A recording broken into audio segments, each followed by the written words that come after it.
How does Diego Pavia's experience give him the edge in the quarterback race?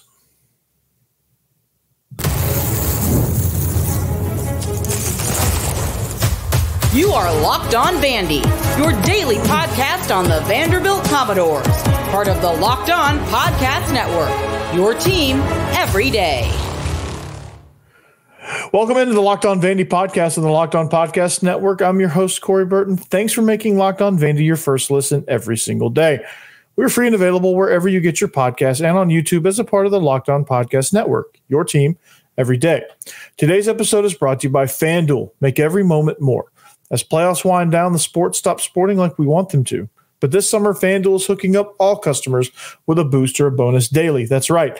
There's something for everyone every day all summer long. So visit FanDuel.com to get started. The defense continues to progress and make plays as fall camp rages on. Randon Fontenette is quickly becoming a big star. Emphasis on the word star.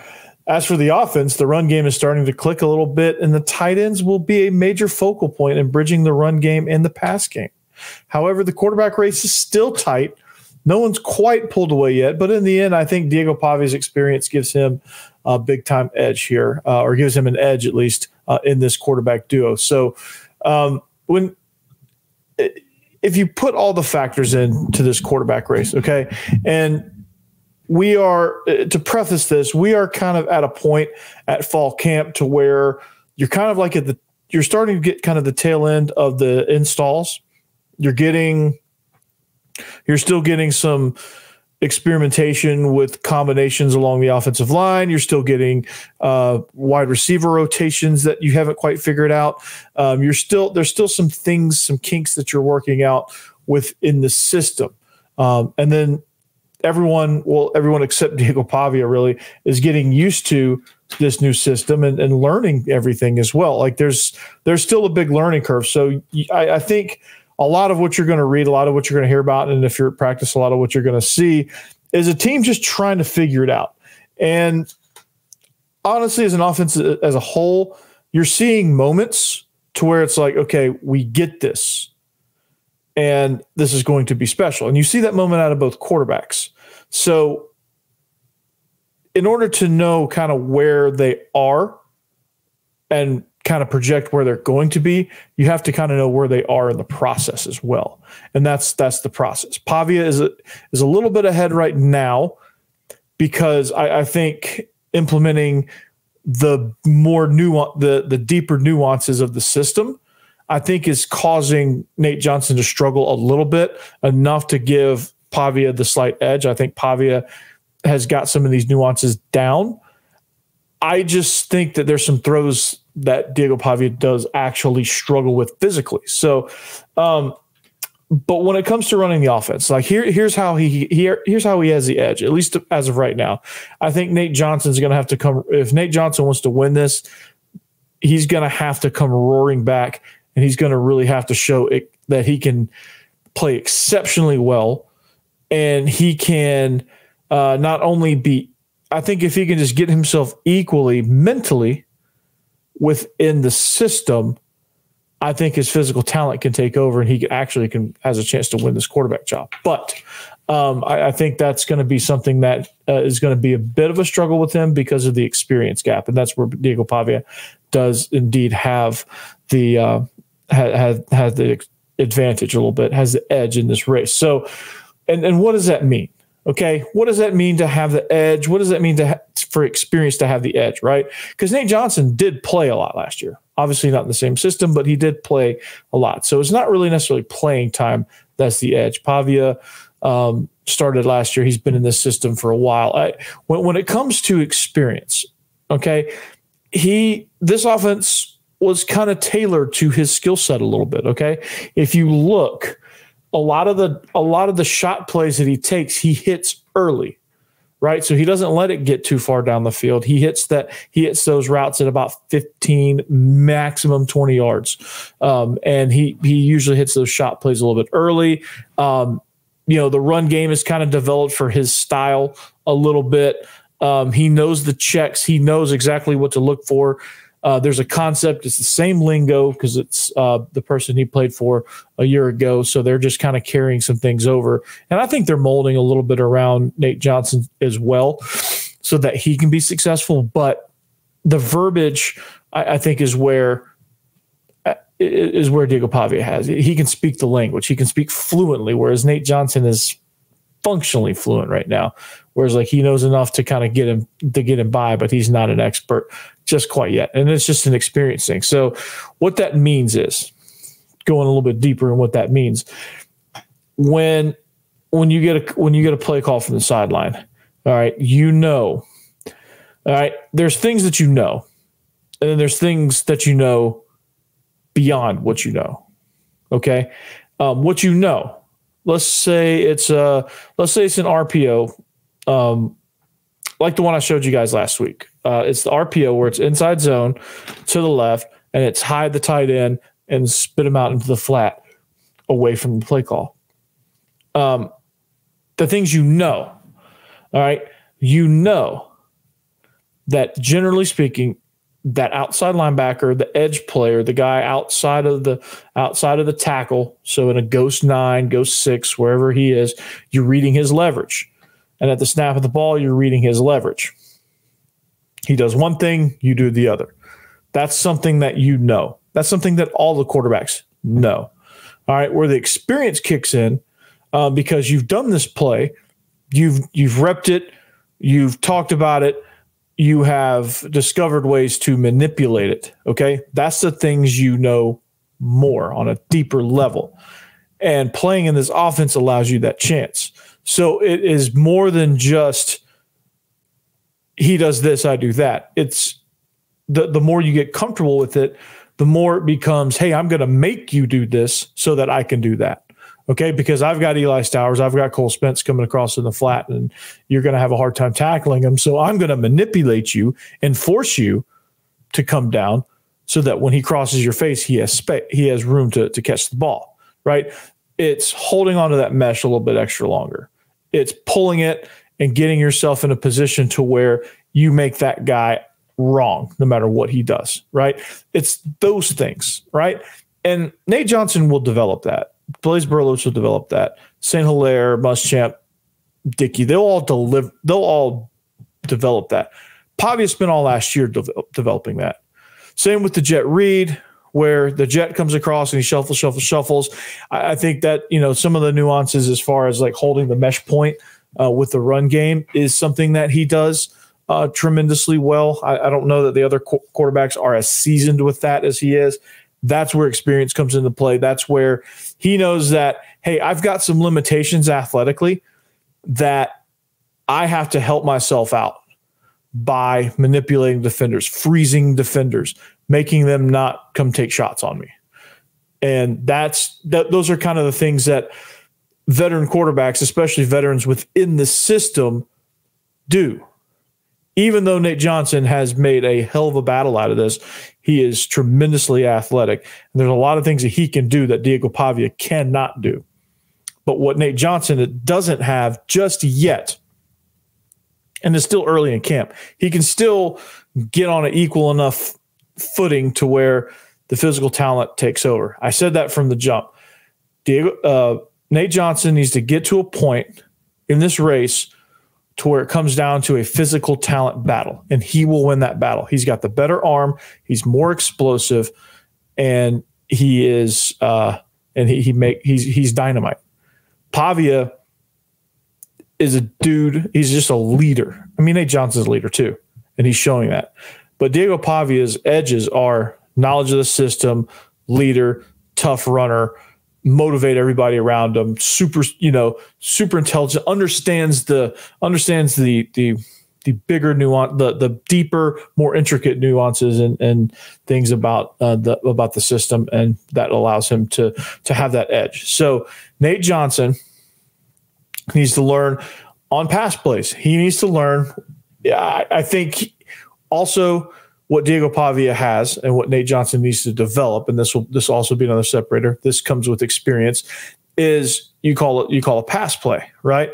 Let's say even on the shot play that I drew up, the switch, the vertical switch, right? It's knowing, hey, if it's a certain look, let's say you run it against a single high safety and you got man coverage, right? It's knowing that, hey, I want to look that safety over to the field so that I can buzz the ball into the boundary seam, which is that outside receiver coming down. Or I want to stare down the free safety and come back over to the boundary side, and then I want to play games with that corner. So when I flip my hips over to that, I want to put that corner in a bind, and I know that if I hit this tight end quick, we can get some yaks. And that's kind of how Diego Pavia is able to make his big chunk yardage. Is he's not taking the big shot over the top. He's using that to open up things underneath because he knows he's deficient and he can't. Like his biggest problem right now, and this has been a problem. And I think Tim Beck has done a good job of working around that, is throwing the deep ball. And again, it's experience and knowing that, hey, I've got limitations. I need to be able to do everything I can to give myself an advantage in spite of my limitations physically. So the experience is something that Nate Johnson is going to have to overcome, and he's going to have to develop quick if he wants to continue to have a chance at winning the starting quarterback job versus just having a package of plays, which is good in its own right. But obviously he wants to be the number one quarterback. Everybody does. So that's something that needs to be held. But regardless of who the quarterback is, this offense is going to be built on the run game. It's going to feature the tight end anyway. As I said, the tight ends are they're bridging the gap right now because the receivers are struggling. They're developing. The run game is starting to pick up some steam as well. We'll talk about what that looks like next. All right, this episode is brought to you by FanDuel. Yeah, that's right. I love sports, man. I really do. I love them so much that I never want them to stop, and they don't stop. But as playoffs wind down, we get fewer games, and the sports just aren't sportsing like I want them to. But FanDuel lets me keep the sports going whenever I want. All I have to do is open the app and dream up bets anytime I'm in the mood. And this summer long, FanDuel is hooking up all customers with a booster bonus daily. That's right. There's something for everyone every day, all summer long. So head over to FanDuel.com and start making the most of your summer.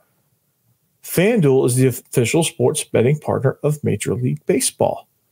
And then football's coming soon.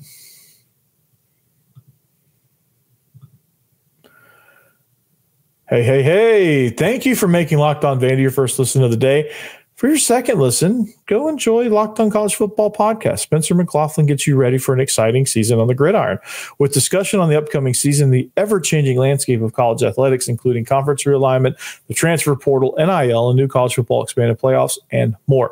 Locked On College Football is available on YouTube and wherever you get your podcast. Part of the Locked On Podcast Network, your team every day. So here's the thing. Thank you for making everydayers. Thank you for making all this possible. This is so much fun, man. Like giving you guys a little bit of detailed information here, my inferences on what's happening from my perspective. Man, I absolutely love this, man. The information coming in, VandySports.com, Vandy247 have been some great resources as far as information goes. I'm reacting to the things that they're saying, and I love it. So they get the credit for giving the information. I'm just reacting to it. I'm just giving my opinion on what they're giving me, which is great stuff, by the way. So the offense, man, it's becoming more and more obvious, right? We all knew this coming in because of what they do. We all knew this. This is no surprise. But it's actually starting to develop and take shape. So it's becoming more and more, this concept is becoming more and more real now versus just a concept and something that we discussed as a possibility. It's more than that. It's more than that now. So the run game is starting to pick up. Now, some of that was Cedric Alexander was banged up and wasn't really practicing at full speed, but he's back. AJ Newberry's actually been showing out as a running back there. But like I think you're starting to get a run game that's picking up a little steam now with the quarterbacks. It's hard to get them involved with live reps right now because you don't want to put them in a live scrimmage 11-on-11 situation right now and blow out a knee or knock one of them out or whatever the case may be. So the quarterback run game is something that usually kind of has like preseason type reps early in the season. And then as the season wears on, it gets stronger because it's just hard to work the timing out of that at full speed. But I think your run concepts are really starting to kind of take shape, especially in the red zone. I mean, you're getting good quality reps there, and I think you're starting to develop a true identity. And offensive linemen, I don't know if you know much about offensive linemen, but they love run game. They love running the football. Like there's nothing that fires an offensive lineman up. And any offensive lineman that's listening to this will tell you that when they hear a run play, 3rd and long, they want to run power. Let's just put the guards where they want to pull. Tackles want to maul somebody. They don't want to sit back and pass pro. They want to run. And this is great. So Cedric Alexander is more involved now. Gillespie is somebody that can come in and be kind of like a change of pace guy. Somebody said that. Dominic Rezak. I think it's Rezak. Dominic Rezak. He's surprising a few folks as well. But they're going to have some good stuff out of the backfield for these guys. They're going to have some good stuff in between the tackles, screens, things like that. I think the backs and the tight ends are going to get a lot of usage here. So I'm super excited about what the run game is going to present, and I can't wait to see kind of how they attack, exactly how they attack Virginia Tech. And we'll talk more about that probably game week as far as being specific on how they attack them. But tight ends too. I talked about Cole Spence, which I may have given him kind of like the equivalent of the Madden curse because he kind of had like a not so great day or not a stellar MVP type day like he's been having. He kind of came back down to earth a little bit. The whole group was just kind of meh. They were good some, they were bad some, uninspiring some. I think converting some 3rd downs has been a little bit of an issue. There's a little bit of sloppiness just with the overall operation, but I think the tight ends are going to be extremely pivotal. I think Cole Spence is. It doesn't change my opinion. One decent practice versus elite practices. It doesn't change my opinion on Cole Spence. Everything I said is still very much true about him. But I think that, there's some problems just kind of coordinating and getting these guys involved and getting them on the same page. It's more of like a chemistry thing. It's more of like just like, hey, we're learning the system and we're trying to figure things out too. And we're trying to kind of slog our way through this thing. But, those are kind of the things that they're dealing with on the offensive side of the ball with the tight ends. They're just trying to figure out how to get them more involved with the offense and getting them where they can contribute in key situations and where they can contribute in situations that hopefully allow them to stay ahead of the chains. And being able to find the zones in the intermediate to short passing windows, being able to stay ahead, like I said, and being able to keep defenses honest. Because when defenses find out that the true identity, which they're going to find out pretty quick, the true identity of this team is the run game. So as a defensive coordinator, you're probably going to say, okay, Vandy's coming to town. We're going to force Diego Pavia to go over the top of us. We're going to force them out of their run game and make them panic a little bit and feel like they have to sling the ball around the yard, which in an ideal world, Tim Beck would love that flexibility of being able to do that and making a team pay for saying, hey, we're gonna put all our eggs in stopping the run. But we're just not there yet. The receivers just aren't there yet. I don't think there's a guy that's emerged. There's been some disappointment with some guys so far. I'm not saying that they're just never going to contribute, but It is not looking likely right now that these guys are going to just, I didn't expect them to magically just poof and here they are. They're superstars, but I also thought they'd be a little bit further along at this point. But again, we got some great tight ends. Got a good running game, I think, and something we can lean on as we go and as we develop and try to get better and improve with with understanding the concept. So this is going to be a fun offense to watch. Right now, it's just they're working on stuff. They're trying stuff out situationally. They're trying to see who they have, what they have, what red zone guys they have. Are they going to go 12 personnel, which they may do a little bit of or a lot of, early on as they get receivers comfortable and just seeing where everybody fits situationally, especially. So defensively is something that is continuing to improve. Randon Fontenette's becoming a huge star at the star position. So he may be the best he may be the best defender on this unit that Vandy has. So stay tuned for that. We'll talk about him next. This episode is brought to you by Gametime. Did you know that Gametime is an authorized ticket marketplace of Major League Baseball, which makes getting tickets faster and easier?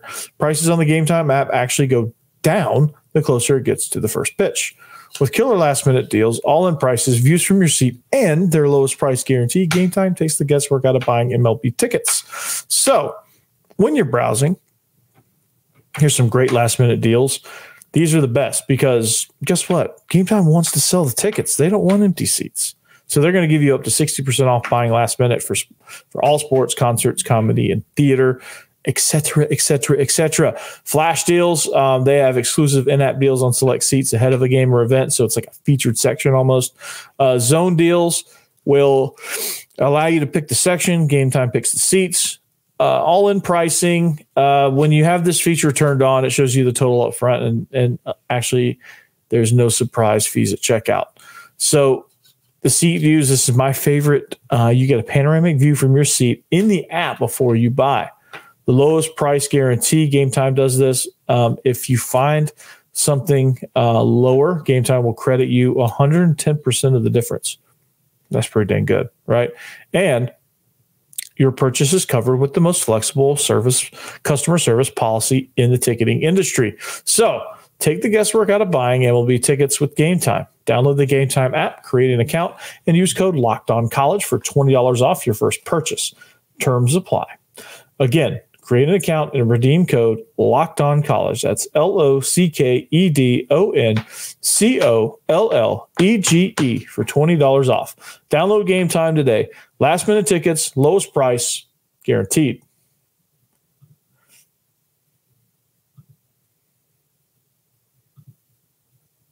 All right, welcome back. Wrapping up here on the Locked On Vandy podcast. Thanks for making us your first listen each and every day. Check out college sports today. Check out the college football, Locked On College Football as well. Locked On SEC is another one you should check out. I mean, just run through the whole list of Locked On shows while you're at it. This is such a great network. You should do that. So, defense, right? Vanderbilt's going to be run game and defense. That's going to be Clark Lee's wheelhouse. That's going to be the identity of this team. Run game and defense. So I absolutely love this, okay? And defense, you're getting guys that are starting to emerge a little bit as playmakers. And this is exciting because you're getting people emerge. You're getting a lot of these transfer portal guys on defense that are starting to show out. Like they need help, but they need to find different types of guys at safety, right? And there's a position that's kind of like a strong safety, outside backer, kind of a hybrid guy, and that's the star position. And right now, I talked about Randon Fontenette as being good. And sometimes, when I talk about somebody being good, I brag on them. They like to make a liar out of me. Anybody that has kids knows this, that when your kids are young and you're like, oh, my kid does this. And then you try to like get them to do whatever you just said in front of your friends, and your kid's like, "Nah, I'm not doing that." Yeah, Dad, I don't do that, Dad. No. So they make a liar out of you, right? And sometimes that happens. But in this case, that didn't happen. Randon Fontenette is absolutely amazing. And he is somebody that is just really turning it up a notch. And he's becoming the defensive MVP, I believe. I mean, he walked in and intercepted Nate Johnson. I mean, he's bringing an edge to this defense as well. A defense that badly needs some swagger a little bit. And he is absolutely outstanding, just all over the field. And I think schematically, Clark Lee is going to be able to use that to his advantage and be able to place him around the defense. So I'm excited to see what he does, what he adds to it. I think there's an element of, when you have a guy like that can make plays in the run game, that can step into the flat and pick one off, or whatever the coverage may be, can step in front of a ball and defend it, whether he's intercepting it, knocking it away, whatever, creating a turnover, taking the ball away, whatever the case may be. If you have a guy like that, that puts a little bit of a fear factor into the opposing offense. They're like, okay, where's Fontenette? Okay, so every day, every game plan session they have, they're going to be like, okay, we got to find Fontenette. All right, so this play, all right, Fontenette's going to be likely here, or we get in this set, we can get Fontenette over here. Like he starts to become a focal point of the game plans, right? Whereas originally it was like, okay, where's CJ Taylor? Okay, Patterson, there's not really much you can do. They're just okay. How can we get Lyman up to Patterson without him being a star? But like defensive backs, you kind of have to be a little bit more creative in scheming for them. And Vanderbilt right now has 3 safeties that I think is going to be problems to be able to scheme against. And that's CJ Taylor, DeRicky Wright, Randon Fontenette. Actually 4. I lied. 4 safeties that you have to be like, oh boy, we have to do something about these guys. Dante Carter being the 4th guy. But this is going to be fun to kind of see how this develops and how this affects the way Clark Lee calls the defense and how it affects him putting personnel out there. Because if he leaves nickel personnel with Randon Fontenette, it means that he thinks that even in run situations, Randon Fontenette is good enough to come closer to the line of scrimmage. So I'm really excited about that. But before we get out of here, some other defensive notes, right? As Clark Lee is just desperately, or actually not desperately, but as he is wholeheartedly clinging on to this defensive coordinator responsibility, he's loving every minute of this, by the way. But you have Corday Sidnor. Is just a pure energy guy. I've talked about him. He's going to be somebody that emerges where you have to worry about him game planning. Jalen Ruth is somebody as an edge player that's coming on. He's a little bit faster, probably a little bit more explosive than Corday Sidnor. Sidnor would probably be more of an end, and Jalen Ruth is more of an edge, and there is a difference. Zaylen Wood, Darren Agu, they're starting to have some good camps. They're going to be kind of molding along that defensive line as well. I think with the defensive line, what I'm noticing is there's a lot of guys that are contributing in different ways, and it's going to be kind of rotational. And there's going to be some good stuff with that.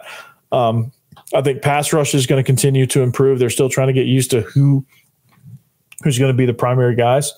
And then I think there's some room for growth as well as they kind of get used to his Clark Lee's style. So defensive tackle is going to be you're not really going to ever have a guy that's just like he is the guy, right? You're never really going to have that. But you're going to have guys in there that fit in, like Altara, Bradley Mann, Zaylen Wood, Devin Lee, Demarion Thomas. Like those guys are going to kind of rotate through a little bit. Aeneas D. Cosmo, Darren Agu, Corday Sidnor, Zinus Zunk, are going to be that as well. So like you're going to have more of like a defensive end, and then you're going to have like more of like a smaller tackle, like if you go odd front as the 4 techniques. So I think you have your big dude. Razor is Miles Capers, Diake, Jalen Ruth. That's your edge position. And that's the guys that are really kind of taking care of the run game from the outside and putting pressure on the quarterback. The inside linebackers are phenomenal right now. Longwell and Patterson are in the front seat with Cowan and Colley next in line. And these guys are freaking animals right now. And this is great to see kind of how they're developing. They're going to kind of lead the way because this defensive line is going to give them opportunities to do so.